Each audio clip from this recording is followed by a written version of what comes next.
आपण पाहत आहात जनता न्यूज एक्सप्रेस।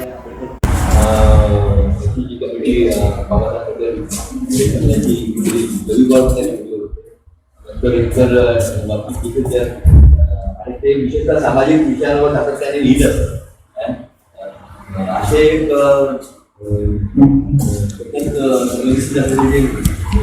मंडळी आहेत, तर यांना ही अस्वस्थ वाटल्यामुळे त्यांनी असं ठरवलं की याबाबत आपण विशेष म्हणून त्यांना जे पुरस्कार मिळाले होते वेगवेगळ्या तो पुरस्कार परत केल्याबाबत त्यांनी निर्णय केला।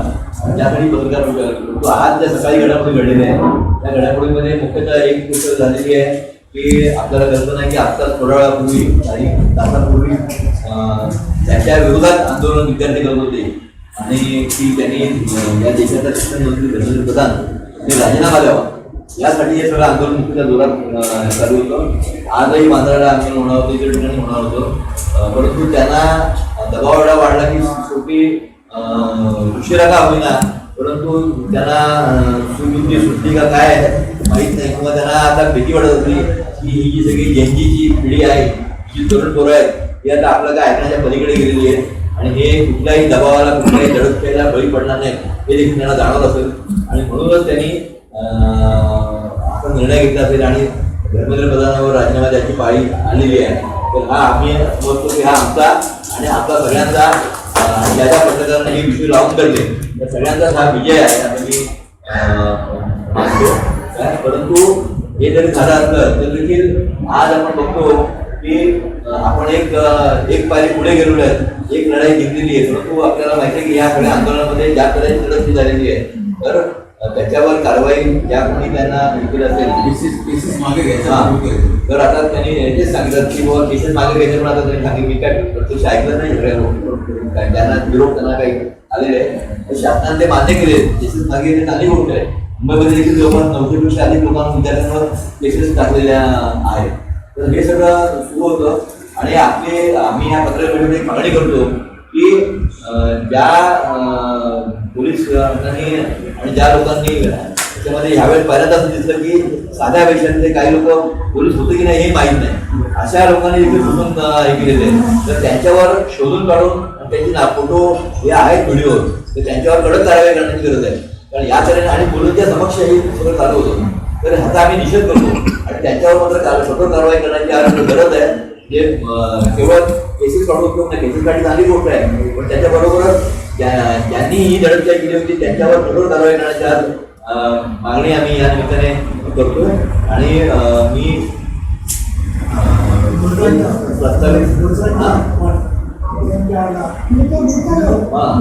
आणि या सगळ्या आंदोलनाच्या मध्ये जवळपास 20 विद्यार्थ्यांनी मधल्या काळात आत्महत्या केलेला आणि अनेक जण झालेले त्यांना देखील आम्ही एक सर्वांच्या वतीने आदरांजली व्यक्त करतो। संपूर्ण देश धगधगतो आहे। तरुण पिढीच्या मागे लागल्यानंतर किंवा तरुण पिढीला त्रास दिल्यानंतर, तरुण पिढीची अडवणूक केल्यानंतर काय होऊ शकतं आणि घटनेच्या माध्यमातून तरुण पिढी काय करू शकते हे दाखवून दिलेलं आहे। माझी मुलगी स्वतःची वैद्यकीय क्षेत्रामध्ये स्त्रीरोग तज्ज्ञ असल्यामुळे पूर्ण कुटुंब त्या अशा व्यक्तीच्या मागे असतं, असं विद्यार्थिनीच्या मागे असतं। पूर्ण कुटुंब अगदी तिची डिग्री होईपर्यंत, डिग्री नंतरसुद्धा ज्या व्यवधानातून जावं लागतं त्याची मी स्वतः अनुभूती घेतलेली आहे।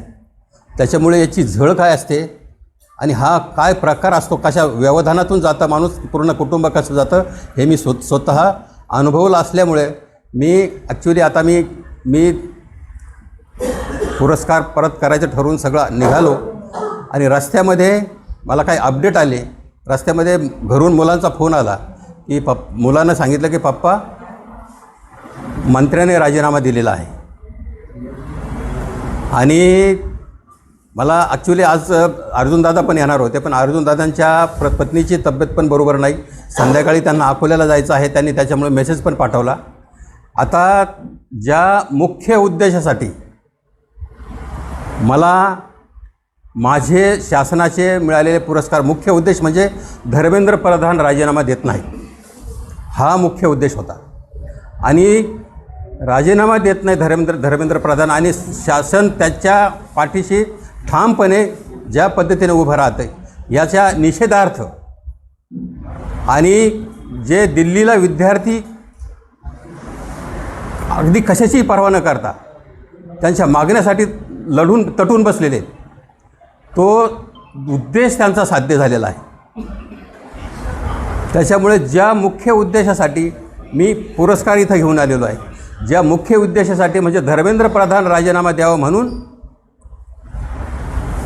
ह्या उद्देशासाठी मी जे पुरस्कार परत शासनाला करण्याचं परत ठरवलेलं होतं, आता मला वाटतं हा टेम्पो 1 तासापूर्वी गेलेला आहे. आणि आता म्हणजे आज फक्त धर्मेंद्र प्रधानने राजीनामा जर दिला नसता तर त्या टेम्पोचं कारण मला अर्जुनदादा पण म्हणाले की योगीराज आपण बुधवारी कार्यक्रम करूया का, कारण ते अकोल्याला चालले होते. तर नाहीतर म्हणे तुम्ही हा कार्यक्रम आत्ताच करा, कारण हा टेम्पो आपण इन कॅश करणं महत्त्वाचं. परंतु आता धर्मेंद्र प्रधाननीच राजीनामा दिल्यामुळे मी आता ते पुरस्कार परत करावे की न करावे अशा संभ्रमात आहे, कारण तो टेम्पो गेला. धर्मेंद्र प्रधानने राजीनामा दिल्यामुळे मी पुरस्कार परत न करण्याचा टेम्पोच गेलेला. आता मी ताईच्या कानात बोललो, धर्मेंद्र प्रधानने राजीनामा दिला म्हटलं. अशा या संभ्रमात मी सापडलेलो आहे.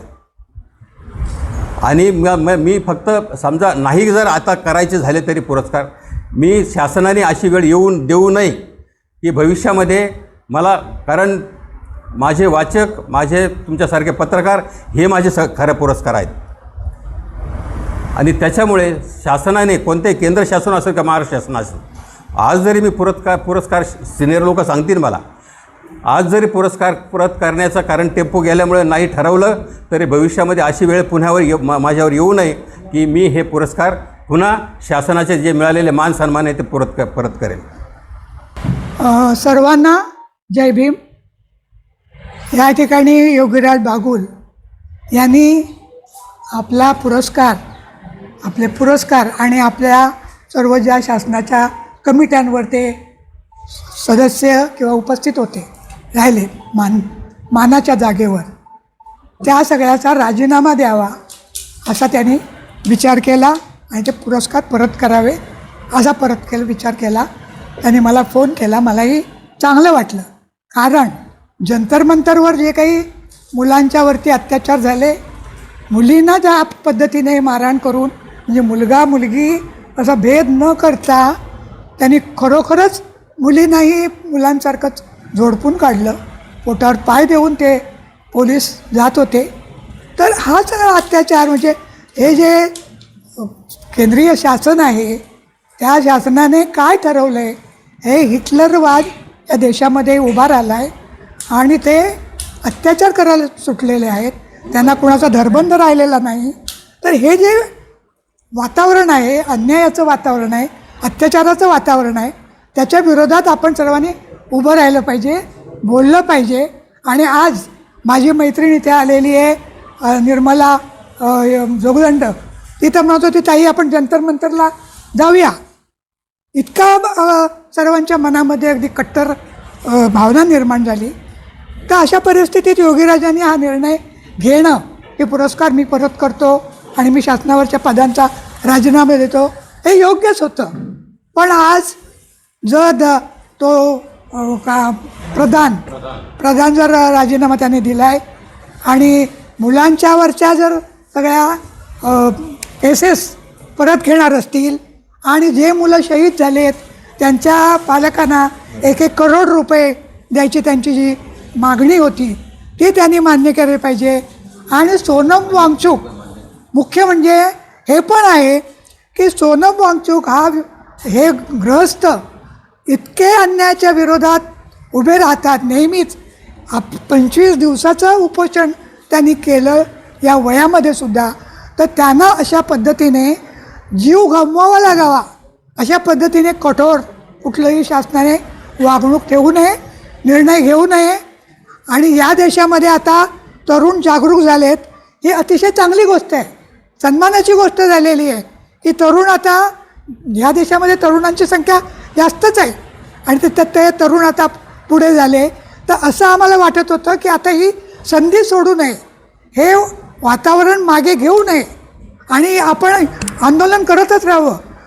मोदीने मणिपूरला वगैरे जे अत्याचार केलेले आहेत स्त्रियांवर, ज्या काही पेंडिंग केसेस आहेत त्या पण या पद्धतीने काढाव्या, सगळं उकरून काढावं. विद्यार्थ्यांच्या आंदोलना इतकंच ते राहू नये तर त्याही काढाव्या असं आम्हाला वाटत होतं. पण ठीक आहे, हे पण गोष्ट चांगली झाली की ज्याच्यासाठी आंदोलन उभं राहिलं तो प्रधान, इथून त्याला हटवावं लागलं. मोदीला कुठेतरी एक काय म्हणतो आपण इंच काय एक सेंटीमीटर माघार घ्यावी लागली. ही खूप आनंदाची गोष्ट आहे. आणि म्हणून योगीराजांची भूमिकेचा आम्ही स्वागत करतो. आम्हाला योगीराजांचं साहित्य, त्यांचं आता या काळातही रिटायर झाल्यानंतरही ते ज्या पद्धतीने संपूर्ण इतिहास उभा करतायत आपला, की दलितांचा इतिहास सगळा पुसून गेलेला होता. बाबासाहेबांचं नाव, बाबासाहेबांचं कर्तृत्व कसं मागे जाईल. आणि घटनेमध्ये राव कमिटीच पुढे होती, राव कमिटीने सगळं केलं होतं, बाबासाहेब फक्त शेवटचा हात फिरवायला आले, अशा पद्धतीच्या रूमर आणि विचार पसरवून, तसंच हिंदू कोडविलबाबतसुद्धा रावनेच मांडणी केली. बाबासाहेबांनी नंतर हे केलं. हे ज्या माणसाने त्या आपल्या पदाचा राजीनामा दिला, कायदेमंत्री म्हणून राजीनामा दिला, असा कोण माणूस आहे की ज्या मंत्री आहे आपल्या देशाने ज्याने सामाजिक प्रश्नासाठी राजीनामा दिला आहे? असं कोणीही नाही. बाबासाहेब एकच आहेत. तर त्या बाबासाहेबांचं चरित्र, त्यांचं साहित्य, ते जिथे जिथे त्यानं काम केलं ते सगळं योगीराज करतात. एक विद्वान माणूस, हा आम्हाला अभिमानाची गोष्ट आहे. तर त्यांनी निर्णय जो घेतला आहे तो ठीक आहे. मी त्याचं व्यक्तिशः मी सुद्धा त्याचं स्वागत करते. आणि यापुढे असं पद्धतीने होऊ नये. ते म्हणाल ते बरोबर आहे की मला हे माझं पुरस्कार परत करायला शासनाने भाग पाडू नये, किंवा माझ्या संस्थांवर विधा आहे तिथला राजीनामा द्यायला भाग पाडू नये, याचं मी हे करतो. मला आनंद वाटतो.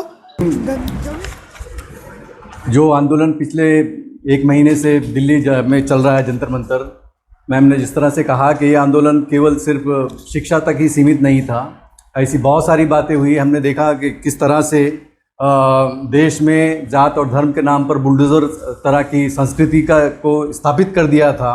और ऐसे बहुत सारे प्रश्न हैं. उन सारे प्रश्नों को हमने देखा कि जंतर मंतर में युवाओं ने उठाया है.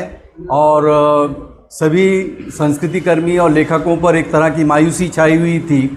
ऐसा नहीं लग रहा था कि हम जिस तरह का सरकार का रुख था और जिस और दिशा में पूरा देश बढ़ रहा था, उस दिशा को तोड़ने का काम इस यूथ ने किया है. तो मैं इस आंदोलन को हम पूरी तरह से समर्थन करते हैं और हम चाहते हैं कि ये केवल यहीं तक सीमित नहीं रहना चाहिए. ये जो अलग जगाई गई है ये आगे भी इसी तरह से बढ़ती रहनी चाहिए. तो इस बात के लिए मैं जनवादी लेखक संघ की तरफ से, लेखक बिरादरी की तरफ से इस पूरे आंदोलन को समर्थन करता हूँ. और सगळ्यांना जय भीम. विशेषतः पत्रकार मित्र, देशभरात गेल्या 28 पासून जो धिंगाणा चालू आहे तो आपण वेगवेगळ्या प्रकारच्या माध्यमातून, मग ते सोशल मीडिया असेल, वर्तमानपत्र असतील, या सगळ्यातून आपण चाललं आहे काय, देश नेमका चाललं आहे कुठं, हा प्रश्न विचारण्यापर्यंत हे सगळं चाललेलं आहे. आज आपण या ठिकाणी आमचे दोस्त, सहकारी, चळवळीतले आमचे मार्गदर्शक बागुल यांनी असा निर्णय घेतला. 3 दिवसापूर्वीचा तो निर्णय आहे. त्यांनी निर्णय घेतला की मला ज्या काही सरकारने, केंद्र सरकारने, महाराष्ट्र सरकारनं जे काय मला पुरस्कार दिले, जे सन्मान दिले, ज्या शासकीय कमिट्यावर मी होतो, त्याचा या सगळ्याचा निषेध म्हणून मी माझे पुरस्कार परत देतो. पुरस्कार परत देण्याची ही पहिली वेळ नाही. याच्या आधी असे अनेक प्रकार घडलेले आहेत. मधल्या काळात तर एका मंत्र्याने बाबासाहेबांच्याबद्दल बोलल्यानंतर त्याचं तोंडही काळं करण्यात आलं होतं. आणि तेव्हासुद्धा अनेकांनी आपले पुरस्कार सरकारला परत केले. मित्र, माझी एक व्यक्तिगत अशी एक हे आहे की जी तुम्हाला कोणालाही बंधनकारक नाही, म्हणजे बागुल असतील किंवा ताई असतील, कोणालाही बंधनकारक नाही. ही माझी व्यक्तिगत अशी एक भूमिका आहे. ती मी आणि राजा राणे या दोनच माणसांनी ती भूमिका पार पाडलेली आहे. महाराष्ट्रात आमच्या दोघाशिवाय तिसरा माणूस नाही. ती अशी की जे इस्टॅब्लिशमेंट आहे, प्रस्थापित आहे, त्या प्रस्थापिताच्या विरुद्ध लढलं पाहिजे. मग तो प्रस्थापित कोणी असेल, इस्टॅब्लिशमेंट होतं, सरकार असेल, सरकारच्या आणखी बाकीच्या व्यवस्था असेल, या सगळ्यांच्या विरुद्ध आपण लढायचं म्हटलं तर त्यांचे कुठल्याही प्रकारची मेहरबानी आपण स्वीकारायचं नाही. कुठल्याही प्रकारच्या शासकीय कमिट्यावर जायचं नाही किंवा सरकारच्या मला मदत होईल असं आपण कोणतंही काम करत नाही. उलट सरकारला अमुक एक करून घ्यायच्यासाठी रस्त्यावर उतरून लढा करायचा ही आमची भूमिका होती. आज माझ्याबरोबर राजा राहिले नाहीत, पण ही आम्ही भूमिका केली. आपल्यापैकी सगळ्यांना माहिती आहे की या ज्या कमिट्या असतात, आपला सगळ्यांना माहीत नाही अशातला भाग नाही, या ज्या कमिट्या असतात सरकार देतं, म्हणजे सरकार म्हणजे कोण एखादी व्यक्ती नाही. त्या सरकारकडे तुम्हाला कोणीतरी रिकमेंडेशन करावं लागतं, तुम्हाला स्वतः अर्ज करावा लागतो आणि त्यानंतर ही सरकार नावाची जी काही संस्था आहे ती तुमचा बाकीचे सगळे तुमचे पोलीस रिपोर्ट अमुक तमुक बाकीचे करून मग तुम्हाला तर पुरस्कार देते. म्हणजे आपण अर्ज करतो, कोणीतरी रिकमेंडेशन करतं. तर या दोन्हीच्या भानगडीमध्ये आम्हाला कोणी रिकमेंडेशनची गरज नव्हती, आम्हाला सरकारच्या पुरस्काराची गरज नव्हती, आम्ही ती केली नाही. त्यामुळं आता ताई बोलला की मी ज्या काय कमिटीवर आहे, मी कुठल्याही कमिटीवर कधीही अर्ज केलेला नाही, कारणाने केलेला नाही. मी जे आंबेडकर जी कमिटी होती जिच्यावर माझ्याबरोबर सिनियर सहकारी होते, ते कमिटीचा इतिहास तुम्हाला माहिती नसेल मी केव्हा तरी लिहीन, कारण अजून मी आत्मचरित्र लिहिलं नाही, कारण करण्यासारखं खूप असल्यामुळं मी अजून म्हणजे सांगण्यासारखं आणि करण्यासारखं खूप असल्यामुळं माझं काही काम संपलं नाही, सांगायचं काम संपलं नाही, करण्याचंही काम संपलं नाही. त्यामुळे आत्मचरित्र जेव्हा लिहीन तेव्हा ते एकच सांगतो की बाबासाहेब आंबेडकर ही जी सोर्स मटेरियल कमिटी आहे, त्या सोर्स मटेरियल कमिटीचं बाबासाहेबांचं सगळं साहित्य हे 8 डिसेंबर 1956 पासून ते दिल्लीच्या कोर्टात होतं. बाबासाहेबांचं सगळं साहित्य, आपला तो वादाचा मुद्दा होता, पत्नी आणि मुलगा, लिगल हेअर ज्याला म्हणतो आपण, कायदेशीर याच्यामध्येच केला आणि तो कोर्टाने 8 डिसेंबर 1956 या दिवशी कोर्टाने केला. आणि बाबासाहेबांचं जेवढं काही साहित्य होतं ते सगळं कोर्टाच्या अखत्यारीत होतं. एक ठराविक वर्षानंतर नियमाप्रमाणे ते साहित्य महाराष्ट्र म्हणजे त्या राजाकडं जातं, तसं ते राजाकडं आलं आणि ते बाबासाहेब महाराष्ट्रातले असल्यामुळे महाराष्ट्र राज्याकडे आले. आणि महाराष्ट्र राज्याचे जेव्हा आलं आहे तेव्हा महाराष्ट्र राज्याचा मुख्यमंत्री शंकरराव बाजीराव चव्हाण हा मुख्यमंत्री होते. त्याला आम्ही त्या काळात आमच्या निवेदनं आपण पाहिलीत, तर प्रत्येक निवेदनाच्या वेळी जसं नामांतर झालं पाहिजे, बौद्धांना सवलती मिळाल्या पाहिजे, ह्या 4-5 मागण्या कायमच्या असायच्या. कुणाच्या म्हणजे एखाद्या चाळीच्या लेवलच्या असेल, कुणाच्या, सगळ्यांच्या मागण्या त्यामध्ये अशा मागण्या असायची. मग बाबासाहेबांचं साहित्य हे प्रकाशित झालं पाहिजे. तुम्ही नेहरूंचं केलं ना, सरदारांचं केलं ना, याचं केलं त्याचं केलं, बाबासाहेबांचं का करत नाही. तेव्हा मग मी एकदा शंकरराव बाजीराव चव्हाणला भेटला. त्याने सांगितलं की 1 कोटीचा मोर्चा आणला तरी काही होणार नाही, कारण हे मॅटर कोर्टात आहे आणि जोपर्यंत ते कोर्टमुक्त होत नाही तोपर्यंत ते साहित्य बाहेर येणार नाही आणि प्रकाशित कोणी करणार नाही. आम्ही नाही करणार, कोणी करू शकत नाही. त्यानंतर मी अनेक लोकांना म्हटलं, कारण हे दोन दुर्वाचे 2 होते, त्यांना दोघांची परवानगी असली पाहिजे. ते एका कागदावर, एका IOMवर, वेगळं नाही, एका कागदावर माईसाहेबांनी आणि भैयासाहेबांनी एका कागदावर लिहून दिलं पाहिजे की सरकारकडे बाबासाहेबांचं जे साहित्य आहे ते साहित्य तुम्ही कोर्टमुक्त करा, आमची परवानगी आहे असं त्याने दिलं पाहिजे. माईसाहेब आणि भैयासाहेब दोन ध्रुवाची दोन टोकं होती. मी त्यांना एकत्र आणणं किती गोष्ट कठीण होती, कारण मायासाहेब जवळजवळ 15 वर्ष अज्ञाता होता. कुठं राहतात, काय करतात, कुठं काही पत्ता होता. ते शोधून काढून भैयासाहेबांना ते आपल्याला माहिती आहे, भैयासाहेब ते माझ्या खांद्यावर हात ठेवून फिरणारे होते. त्यांना दोघांना एका चांगल्या वेळेला आणि एका मोठ्या वकिलाकडून त्याचं नाव बनसोड होतं, बनसोडे नव्हे, बनसोड होतं, विदर्भातला बनसोड होता.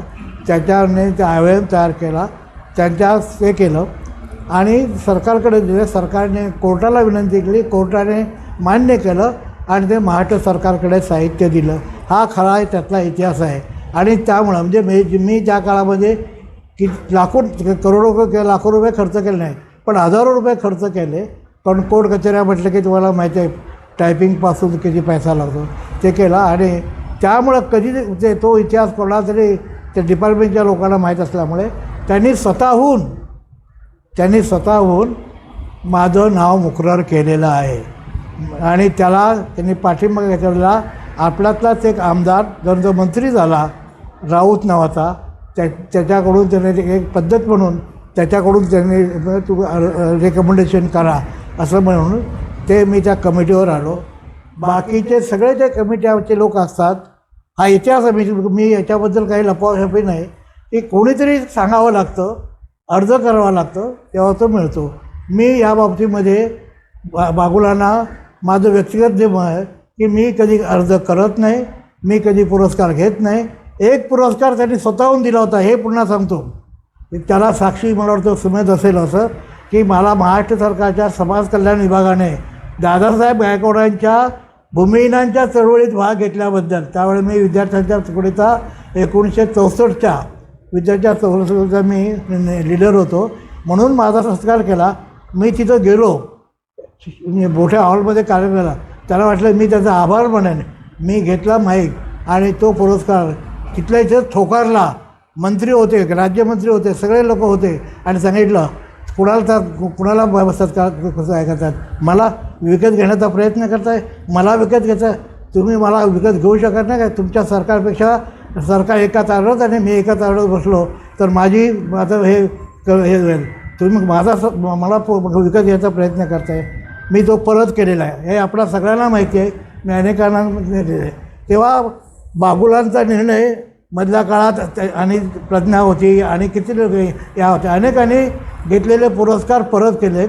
ही त्यांची व्यक्तिगत जी ज्याला निषेध करायची प्रवृत्ती आहे, तो निषेध करण्याची प्रवृत्तीला त्यांच्या प्रवृत्तीला मी अभिनंदन त्यांचं करतो आणि ते योग्य आहे असंही मला वाटतं. व्यक्तिगत जयवी पवार राहायला नाही हे महत्त्वाचं नाही, ते आपण केलं तेव्हा. आणि दुसरं असं की बागुलाला माझं म्हणणं आहे की बरोबर आहे की एक मंत्री जो मंत्री या सगळ्याला जबाबदार आहे, त्या मंत्रिमंडळाचा जर आपण विचार केला का 1935च्या आधीपासूनचा विचार जर आपण केला तर ज्या वेळेला सरकार आलं त्या वेळेला शिक्षण खातं हे मुस्लिमांना देण्यात आलं.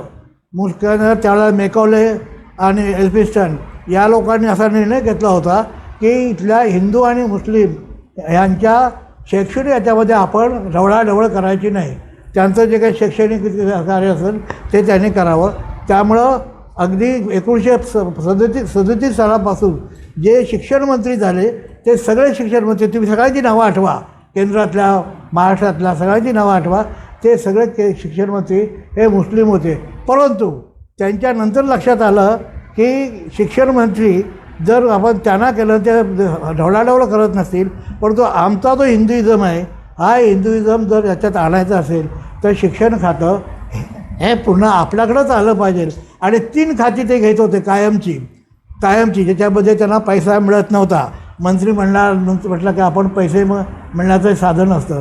त्याच्यापैकी सगळ्यात महत्त्वाचं खातं हे ज्याला आपण ब्रॉडकास्टिंग म्हणतो, ब्रॉडकास्टिंग म्हणजे नभोवाणी हे खातं, त्याच्यामध्ये त्याला कोणालाही जास्त पैसा मिळत नाही. ते नभोवाणी खातं आमच्याकडेच असलं पाहिजे, म्हणजे RSSच्याच लोकांच्याकडे असलं पाहिजे. ही त्यांनी पहिल्यांदा भूमिका घेतली. आणि तुम्ही जर सगळं पाहिलं अडवाणीपासून ते बाकीच्या नंतरचे सगळे जर मंत्री पाहिलेत तर हे खातं हे कायमचं हे खातं. त्यानंतर गृह खात्याचं मध्ये असंच केलं. काही झालं तर गृह खात्याकडे सगळ्या नाड्या असतात म्हणून गृह खातं आमच्याकडे आलं पाहिजे. व्ही पी नाही मुख्य गृहमंत्री होते पण त्यांना काही अधिकार नव्हता. इंदिरा गांधी म्हणजे पंतप्रधान होत्या पण त्यांच्याकडं दुसऱ्याकडं गृह खातं होतं पण त्यांनी रॉ नावाची संघटना आपल्याला घेतली आणि सगळ्यांच्यावर केलं. तर म्हणजे गृह समाज कल्याण नभोवाणी आणि शिक्षण ही 3 खाती त्यांनी अशा प्रकारे केलीत. आणि त्यामुळे या शिक्षण खात्याचा जो म्हणत होता तो जोपर्यंत राजीनामा देत नाही कारण तो RSS आहे, RSSच्या बुशीतलाच आहे. आणि RSSला जे शिक्षणाच्या माध्यमातून जे इस्टॅब्लिश करायचं आहे त्यासाठी तो काम करत होता. त्यामुळे तो राजीनामा देणार नाही असं मध्ये सारखं म्हणत होतं. कालपर्यंत म्हणत होतं त्याचा विचार नंतर करू. पण आजच बातमी अशी आली की त्यांनी राजीनामा दिला. मलाही कळलं. त्यामुळे मी तसं म्हणतो की एका बलाढ्य व्यवस्थेच्या विरुद्ध आपण लढलो आणि हा आपला विजय झालेला आहे.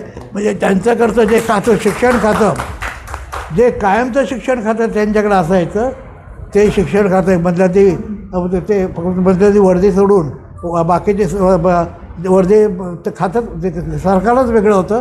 हे जे आहे ते तेव्हा मी अभिनंदन एवढ्यासाठी करतो आमचं बागुलाचं की मला माहिती आहे व्यक्तिगत आम्हाला काय अनुभव नाही का. आम्ही एखादी भूमिका घेतली तर आम्हाला काय त्रास होतो हे आम्हाला काय माहिती नाही का. आमच्याकडे किती कोर्ट केसेस होत्या काय होतं. आज कोर्ट ह्याची चंदगडची असेल, कोल्हापूरची असेल, दुसऱ्या दिवशी अमरावतीची अशा केसेस आम्ही केलेल्या आहे. त्यामुळं आम्हाला सरकारची दमनशक्ती काय ती माहिती आहे. पण त्या दमनशक्तीच्या विरुद्ध आवाज उठवणं हे महत्त्वाचं आहे आणि तो आपण तुम्ही उठवलात याबद्दल अभिनंदन करतो बस. आणि आज हा जो पुरस्कार तुम्ही परत करावा असं तुम्ही नंतर करू की करू नये तुम्ही संभ्रमात पडण्याची आवश्यकता नाही. तुम्ही व्यक्तिगत म्हणून हा तुम्ही निषेध म्हणून तो तुम्ही ते करा. पण तुर्तो तरी एक विजय झाला असल्यामुळे अजून लढाई संपलेली नाही. लढाई पुढं आहे बाकी. म्हणून तुम्ही तोपर्यंत थांबा. आणि आणखी तशीच वेळ आली तर मी तर कुठल्या कमिटीवर नाही आहे. तुमच्या साक्षीनेच करेल ते अचूक बातम्या, निपक्षपाती विचार, अन्यायाविरुद्ध वाचा फोडणारे परखड विचारांचे सार्वभौम दैनिक प्रजासत्ताक जनता.